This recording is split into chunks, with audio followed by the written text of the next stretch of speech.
just any king. The King of Morocco, a figure of tradition and diplomacy who chose to make a bold modern stand for unity, while others stayed silent. He stepped forward, not just with words, but with action. He didn't just show support, he sent a clear message: Africa must stand together. Dans la vision du roi, il s'agit avant tout de bâtir, d'investir, de s'inscrire dans une logique de co-développement. D'ailleurs, le Maroc investit massivement en Afrique de l'Ouest, tout en maintenant une empreinte bien présente en Afrique centrale. De nombreuses entreprises marocaines exportent déjà vers les pays de l'AES sans que cela ne suscite pour autant de polémique. Mieux encore, plusieurs grands groupes marocains sont implantés au Mali, au Burkina Faso et au Niger, sans compter leur présence bien ancrée dans d'autres pays de la CEDEAO comme la Côte d'Ivoire ou le Sénégal. Le 3 février 2025, le Maroc et le Niger ont signé une convention de coopération, preuve de liens bilatéraux solides. Les relations entre le Maroc et le Burkina Faso sont également excellentes. Au niveau du Niger, à notre niveau, en tout cas, nous avons reçu des soutiens. Je ne vais pas citer peut-être le pays, mais il y a une centrale qui a été construite gratuitement, qui a été mise à notre disposition. Et c'était suite à une démarche que nous avons entreprise au niveau de ce pays. Là, on n'avait pas demandé, on était parti vers ce pays-là. On avait 3 demandes, on est revenu avec 4 solutions. Pourquoi vous ne citez pas le pays? Qu'est-ce qu'il fait comme ça? Le Maroc. Je peux le dire. Voilà, le Maroc. Moi, j'étais parti. Même dernièrement, on a été reçu par le roi. The Morocco-Sahel corridor isn't just a trade route. It's a message. It says the Sahel no longer needs permission. It says alliances built on exploitation, debt, and double standards are being replaced. It says Africa is tired of being managed and ready to lead. By partnering with Morocco, a nation that has historically played both African and Arab diplomatic cards, the Sahel states are doing more than just building roads. It's not just about building ports and roads, it's about redefining their future. This support also reflects a broader political shift. The Morocco Atlantic Initiative is more than a port, it's a promise. A promise to link isolated economies to global trade, to foster cooperation over competition, and to rewrite the Sahel's economic story. Qu'est-ce qu'on bénéficie de l'Algérie? À part perdre du temps, l'Algérie s'est toujours cachée derrière son accord pour pouvoir nous menacer ou bien... Ils ont tellement tort partout dans cette guerre de Mali avec le Mali, ils savent rien faire d'autre qu'agresser notre État. Mais ils n'ont pas compris. Esta audaz medida deja a Argelia, firme defensora del Frente Polisario, en una posición precaria. Y con Mauritania inclinándose hacia Marruecos y Francia retirándose de sus antiguas colonias, un nuevo rey está emergiendo en Marib. Marruecos no solo está construyendo carreteras, está construyendo poder. De vuelta en Ouagadougou, los jóvenes empresarios ya están hablando de lo que se avecina. Un centro logístico, nuevos almacenes, nuevo acceso a los mercados globales. الآن هناك فاعلين جدد أو دول فاعلة جديدة أرادت أن تغامر وتدخل إلى القارة الإفريقية بحثا على أهداف وبحثا على بعض المصالح وأرادت أن تتموقع وتجد لها موطئ خدم في القارة الإفريقية وبينها بعض الدول العربية معروفة التي ذكرناها من قبل التي أرادت أن تخرج حسابات وأيضا أن يعني تعكر صفو العلاقات بين الدول مثلا مثل الجزائر مع بقية دول الساحل وأنا أقصد هنا بصريح العبارة أقصد الجارة المغرب. Vous parlez de vous, mais regardez les criminels, les ennemis numéro 1, hein, les gens qui passent leur temps à bombarder les Maliens, ils sont hébergés en Algérie. Qu'est-ce que ça vous fait de dire que tous nos problèmes, ça vient de l'Algérie? 95% de nos problèmes, ça vient de l'Algérie. Si l'Algérie décide qu'ils ne soutiennent plus nos ennemis, et c'est fini la guerre. La stratégie des terroristes est de prendre le contrôle de la région de Kidal. Ils sont des milliers depuis le territoire algérien. Beaucoup de mercenaires dans les 4 coins du monde, ils sont en Algérie. Ils sont en train de se préparer pour prendre Kidal. Ils veulent prendre tout le Mali entier. Hein. Comme ça, ils vont appeler la France. C'est la stratégie. Donc, que Dieu protège l'AES. وهناك من يدعمها أيضا من الدول الإفريقية وخاصة بعض الدول المعروفة في دول الخليج التي تريد أن تلعب دور أكبر منها في هذه القارة الأوسع. Vous dites que nous, on s'associe avec les Émirats arabes parce qu'il y a la tension entre vous. Et vous n'êtes pas assuré, vous travaillez ensemble, vous protégez avec des gens qui tuent les Maliens. Pourquoi nous devons faire attention? On est dans un monde, même si on doit travailler avec les démons, il faut le faire. À partir du moment que c'est pas un démon pour nous, c'est tout. Notre intérêt ou l'intérêt de l'Algérie. Nous sommes des Algériens, nous sommes Maliens. Alors, chacun son intérêt en plus. Si c'était réciproque vraiment que les Algériens, à chaque décision qu'ils prenaient, ils nous accordaient des temps ou l'attention, ouais attention, il y a le Malien quand même que on doit faire attention parce qu'ils s'entendent pas. Ils vont pas. Ils font pas ça. Pourquoi nous devons faire? Rien. Lui, je l'aime bien parce que lui, c'est le seul Algérien qui est raisonnable. Écoutez, il dit des choses très intéressantes. Voilà. La situation dans laquelle on se retrouve. Bon, ça va être long, laisse tomber, voilà. الجزائر. شكرا جزيلا. أود أن أتقدم بنقطة نظام بشأن هدف اجتماعنا اليوم. هذا يتعلق بالتعاون الإقليمي والإقليمي الفرعي بين الدول مع دول التي لديها إطلالة على البحار والمحيطات، ومن أجل الحفاظ على هذه المساحات الطبيعية ننظر في هذه المسألة. ولكن بعض الوفود أشارت إلى مبادرات إقليمية فرعية أو تم التكلم عن مناطق فرعية محددة، والفتو إلى أن الجزائر كانت رائدة في هذا المجال لأنها أدرجت هذه المقاربة في استراتيجيتها السياسية من حيث تطوير البنى التحتية من خلال بناء طريق تمتد على أكثر من 2700 كيلومتر تربط المتوسط بمنطقة الساحل، وذلك من أجل فك الحواجز ويترافق ذلك مع سكة حديدية هي قيد البناء من المحيط المتوسط إلى الجزائر وعلى الامتداد نفسه. وأشدد تحديدا على هذه المسألة وأدعو أمانة هذه الطاولة المستديرة أن تراعي نقطة النظام هذا. وأود أن أشكركم على حسن انتباهكم. شكرا. Oceans are important even for landlocked developing countries with solutions oriented towards shared prosperity and green corridors, as reminded by Undersecretary Rabab Fatima. Morocco's Atlantic Initiative does exactly that, provides landlocked countries of the Sahel access to the prosperity opportunities given in the Atlantic Basin. E ringrazio a proposito la collega Benelli per averci raccontato l'iniziativa di collaborazione, di cooperazione nella regione africana che rivolge uno sguardo attento anche ai paesi che, pur non avendo uno sbocco sull'Oceano Atlantico, necessitano di tale collegamento per il proprio sostentamento. Est-ce que le Maroc ne joue pas le contrepoids de l'Algérie du fait de leur, on va dire, opposition quasi séculaire? Nous, ce qu'on retient, c'est que le Maroc, c'est un pays qui porte l'Afrique et le Sahel en particulier dans son cœur. Le roi.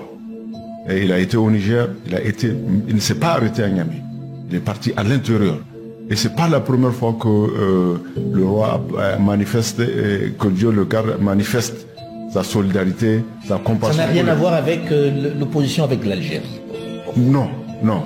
À mon avis, non. Puisque de tout le temps, ça a toujours été comme ça, le sentiment que le roi nourrit vers le Niger. Quand nous sommes, moi j'étais parti pour une réunion qui n'avait rien à voir avec le Maroc, mais qui était abrité, qui était organisé à Marrakech. C'est le ministre des Affaires étrangères qui a demandé à me voir. Il m'a demandé qu'est-ce qu'on peut faire pour vous. On avait 3 demandes. Le Maroc nous a offert 4 solutions. This is a classic example of South-South cooperation, a model where developing countries work together for mutual growth instead of relying solely on wealthier global powers. But a grand plan is only as powerful as its support. What did the Sahel countries say to this opportunity?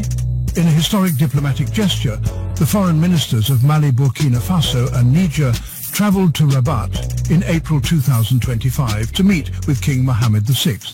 Their message was clear. They fully support the Atlantic Initiative and are eager to see it succeed. See Morocco's proposal as a lifeline. That African unity must come pre-approved by foreign capitals. That trade must trickle down through old ports and old hierarchies.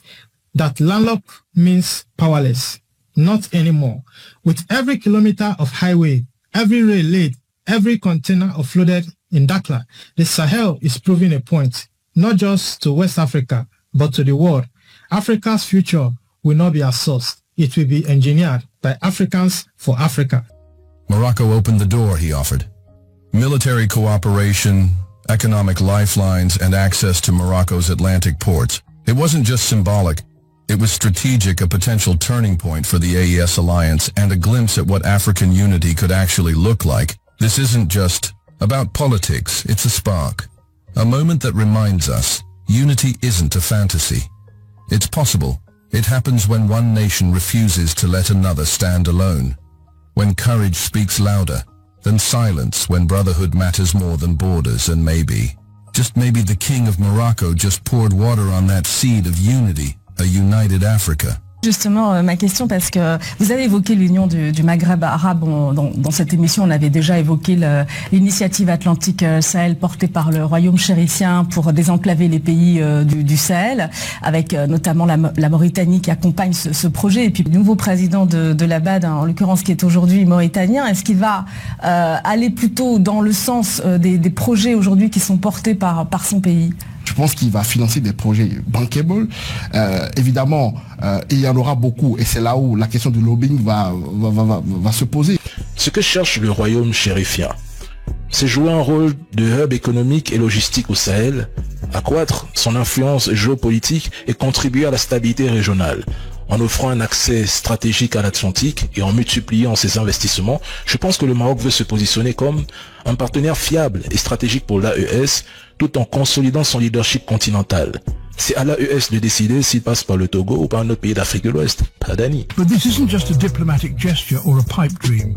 It's a full-fledged development plan, complete with major infrastructure commitments, logistical planning and regional cooperation.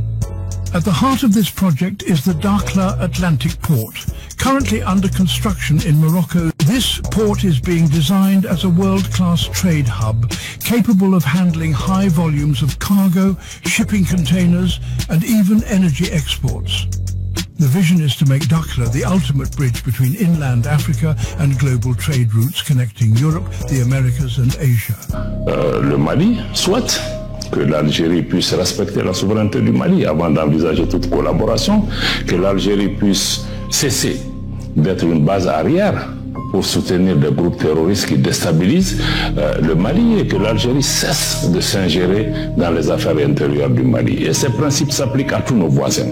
وتؤيد بعض الدول أيضا للأسف الدول الأخرى التي تعمل غير وهي دول إفريقية ولكن تعمل لغير صالح الدول الإفريقية حتى أنها يعني أصبحت يعني تؤلب أو تشجع الانقلابيين على شعبهم يعني تؤيد الانقلابيين على بعض الشعوب التي جرى فيها هذه الانقلاب في المنطقة مثل الساحل ومثل نيجر ومالي وبوركينا فاسو. Ils ont suspendu les partis politiques, affronté la classe politique, chassé la France et les États-Unis et déjoué plusieurs tentatives de coup d'État. Et malgré tout cela, vous ne voyez toujours pas qu'ils savent exactement ce qu'ils font. L'État algérien, ils nous voient comme des gens qui n'ont pas de cerveau, ils nous voient comme des gens qui n'ont toujours pas compris les systèmes. C'est ça, en fait, le fait qu'ils nous minimisent. Pourquoi? Qu'ils ont parfaitement identifié qui est un allié, qui est un ennemi et qui joue double jeu. Chaque décision est mûrement réfléchie, chaque dossier est analysé en profondeur avant même d'être tranché. Je pense qu'ils avancent avec lucidité et stratégie. Ils savent ce qu'ils font et le plus important, ils ont un service de renseignement. Ils ont un service de renseignement. Donc, ils savent avec qui ils traitent, ils savent où ils vont et ils sauront à la fin par où transiteront leurs marchandises. El nuevo corredor de Marruecos no es tan nuevo. Es una resurrección digital de un pulso antiguo. La fibra óptica sustituye a las caravanas. Y por primera vez en generaciones, África está construyendo su propia ruta de la seda, una que no responde a los capitales extranjeros, sino a las necesidades africanas. Las reservas inigualables de fosfato de Marruecos podrían convertirlo en el principal productor de fertilizantes de África, favoreciendo la seguridad alimentaria y reverdeciendo las zonas áridas. تلقي بظلالها على منطقة الساحل الأمر الذي يزيد من حدة عدم الاستقرار ويغذي الجماعات التي تتخذ من المنطقة ملاذا لنشاطها الإجرامي. وفي هذا السياق لا تتولى الجزائر في دعم الجهود التنموية لدول المنطقة. Simple et efficace, c'est aussi simple. Pour te dire que on est autant complet comme on n'a jamais été. Est-ce que tu vois aujourd'hui on a du mal à boire de l'eau au Mali? Non? Waouh, l'Algérie servait quoi? On est autant complet, on fait tellement bien le travail, on élimine tous nos ennemis un par un. On risque qu'ils doivent être reconnaissants envers l'Algérie. Oui, c'est parce que grâce à eux, ça a permis de durer cette guerre, ok? Ils se sont toujours appuyés de l'Algérie pour se soigner en Algérie, pour s'armer en Algérie, attaquer le Mali et rentrer encore en Algérie. Voilà, et l'Algérie les protège. C'est français. This initiative aligns with Morocco's broader diplomatic strategy. The country has been deepening ties across the African continent by helping its fellow African nations gain better access to trade. Morocco strengthens regional alliances and enhances its own economic prospects in the process. Está haciendo Marruecos una gran diplomacia, una gran acción diplomática, ha conseguido grandes apoyos. Y es verdad que estos últimos años ha logrado en ese ámbito unos cuantos éxitos, no solo por países árabes, por parte de países árabes o por parte de algunos países africanos, sino también por parte de unos cuantos países europeos, y otros muchos países han apoyado ese plan de autonomía que presentó Marruecos en 2007. Globalmente hay que reconocer, han recabado muchos apoyos para su autonomía. Entre otras cosas, para permitir también que así como nosotros vamos a ser observadores, España esté en el Parlamento andino como observador. No está España, está Turquía, está Marruecos, muy activos, y no está España. Eso a mí me entusiasma mucho. Me alegra que la infraestructura mejore. Y estoy esperando con mucha esperanza, valga la redundancia, el túnel submarino entre el continente africano y el continente europeo, Tánger-Tarifa. Ojalá se pueda dar. Veo con mucha alegría el progreso. El mundo podría presenciar el primer modelo de desarrollo verdaderamente africano, uno que no se basa en la dependencia, sino en la dignidad. Así que aquí está la verdadera pregunta. ¿Es este el comienzo de un nuevo siglo africano? No uno liderado por no solo las bases militares, sino por carreteras, puertos y asociaciones con un propósito. Desde Rabartene, desde Dhaka hasta Ouagadougou, se está dibujando un nuevo mapa, y lo están dibujando los africanos. Y Donald Trump ha establecido dos alineaciones posibles para el comercio y crédito y negocios. O te alineas con los Estados Unidos, o te alineas con China. And as this desert road stretches to the Atlantic, so too does a new era stretch across the continent, bold, unyielding, and unstoppable. This is Frontline Africa. That's not a dream. It's a timeline right now. Burkina Faso, Mali, and Niger are doing the hard work reclaiming their sovereignty, rebuilding from chaos, standing. Morocco stepped up with something real, something practical, something rooted in the spirit of brotherhood.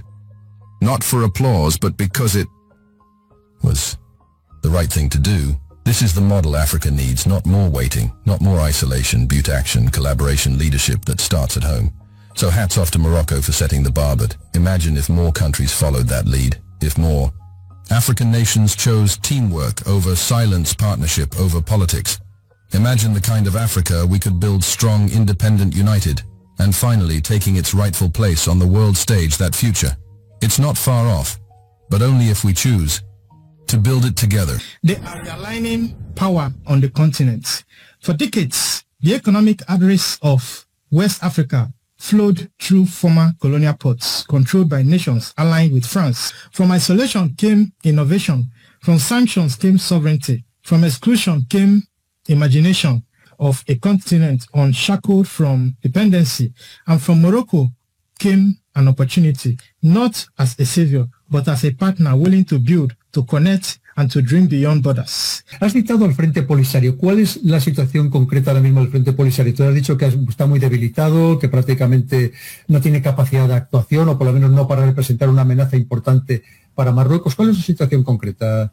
Yo creo que al Polisario le gustaría poder desarrollar una guerra más intensa, más dañina para Marruecos, pero tiene las armas que tiene, es decir, la chatarra que le da el ejército argelino y nada más. Pues a día de hoy el Polisario sigue sin tener drones, tiene básicamente la chatarra, las sobras que le da el ejército argelino, y con eso hace lo que puede, es decir, muy poca cosa. Sí, como dices, prácticamente algunas labores o acciones de hostigamiento y poco más. Y Donald Trump ha establecido dos alineaciones posibles para el comercio y créditos y negocios. O te alineas con los Estados Unidos o te alineas con China. La mayoría del mundo que se considera libre, Europa, Japón, Latinoamérica, se han inclinado por la opción norteamericana. Incluso Europa. Pero España no. España ha sido disidente porque el español Pedro Sánchez voló a Pekín, capital de China, a pedir que se lo incluya en la ruta de la seda comercial mercantil naviera, lo cual provocó que el Departamento de Estado de Estados Unidos, algo así como el Ministerio de Gobierno, severas y durísimas críticas, cortándole una serie de suministros a España en todo tipo de índole, principalmente crediticios. Dos, Marruecos, que es el peor aliado, el peor enemigo de España, ha sido armado con equipos que se le han negado a España, el F-35. Es un avión que se denomina de quinta generación. Bueno, esos son los pro de España. Dans le même élan, le Royaume s'apprête à acquérir 70 Boeing et des chasseurs F-35 de 5e génération, un geste fort qui scelle une alliance stratégique sans précédent entre Rabat et Washington. Une avancée qui redéfinit l'équilibre des forces dans la région. Tous les regards sont désormais tournés vers la potentielle rencontre entre Donald Trump et le roi Mohamed VI, une réunion hautement symbolique qui pourrait acter la signature d'accords stratégiques dans les domaines militaires et aéronautiques. Bien qu'aucune date officielle n'ait encore été communiquée, des sources proches du dossier cité par Bloomberg assurent que les démarches avancent rapidement en vue de la tenue imminente de cet entretien de haut rang. Si elle se concrétise, elle marquera un tournant décisif dans une relation déjà qualifiée de game changer pour la diplomatie marocaine. Más allá de si llegan o no llegan a Marruecos, sí que esté claro, es que sería la primera nación africana y sobre todo árabe, señores, quédense con este nombre, primera nación árabe en poseer estas aeronaves de última generación, y que Francia está diciendo que si no tienes quinta generación o sexta, en el aire no tienes nada que hacer.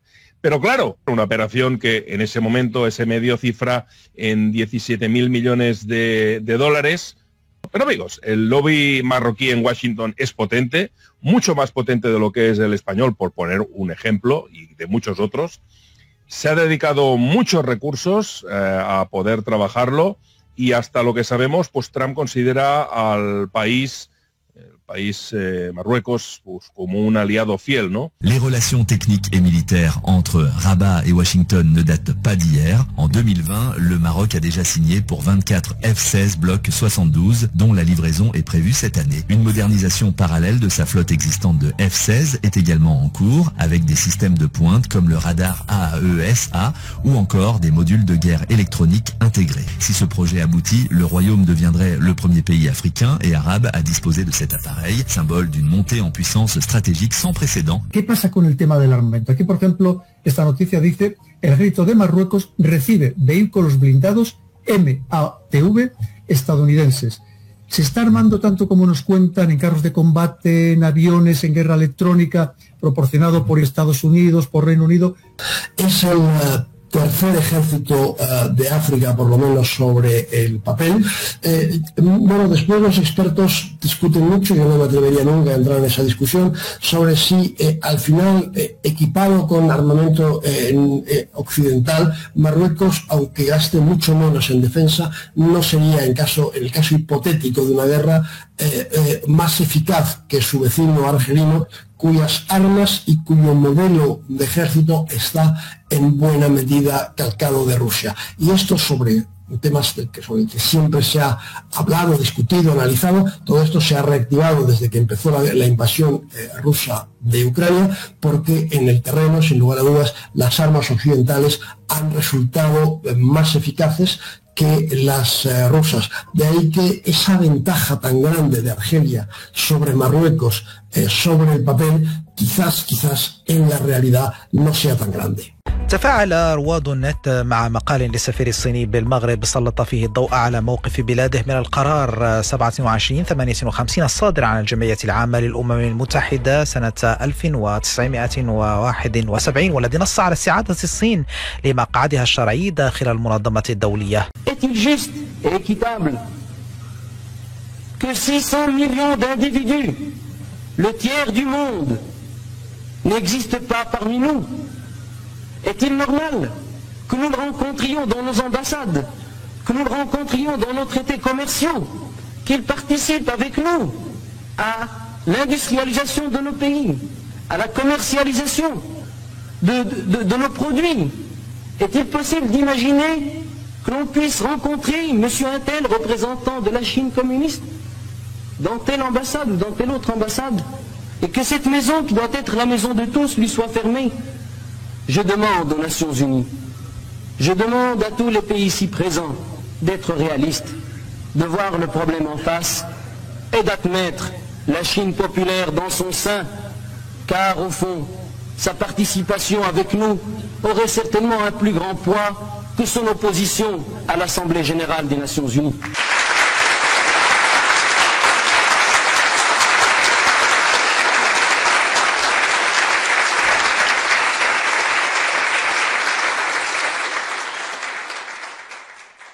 وهو موقف يتذكره الصينيون باحترام كبير وتقدير عالي للمغرب قيادة وشعبا.